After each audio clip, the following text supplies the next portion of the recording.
AP ప్రభుత్వం రైతులకు good news చెప్పింది. సీఎం జగన్ ఇవాళ రైతుల ఖాతాల్లో ఇన్పుట్ సబ్సిడీని జమ చేయనున్నారు. వైఎస్ఆర్ రైతు భరోసా పీఎం కిసాన్ పథకం కింద పంట నష్టపోయిన రైతులకు ఇన్పుట్ సబ్సిడీని పంపిణీ చేయనున్నారు. ఈ మొత్తాన్ని ఆయన బటన్ నొక్కి రైతుల ఖాతాల్లో జమ చేస్తారు. గతేడాది ఖరీఫ్లో ఏర్పడిన కరువు, బిచంగ్ తుఫాన్ వల్ల నష్టపోయిన 11,59,000 మంది రైతులకు 1,294 కోట్లకు పైగా నగదు పంపిణీ చేయనున్నారు.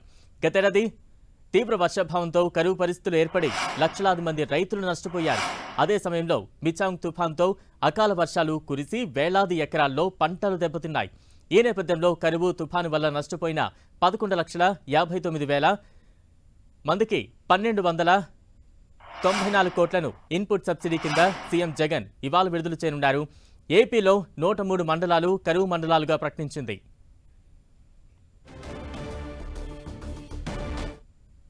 గత డిసెంబర్లో మిచాంగ్ తుఫాన్తో 22 జిల్లాల్లో భారీ వర్షాలు కురిసి 6,65,000 ఎకరాల్లో పంటలు దెబ్బతిన్నాయని అంచనా వేశారు. తుఫాను కారణంగా 4,61,000 మంది రైతులు నష్టపోయారని లెక్క తేల్చారు.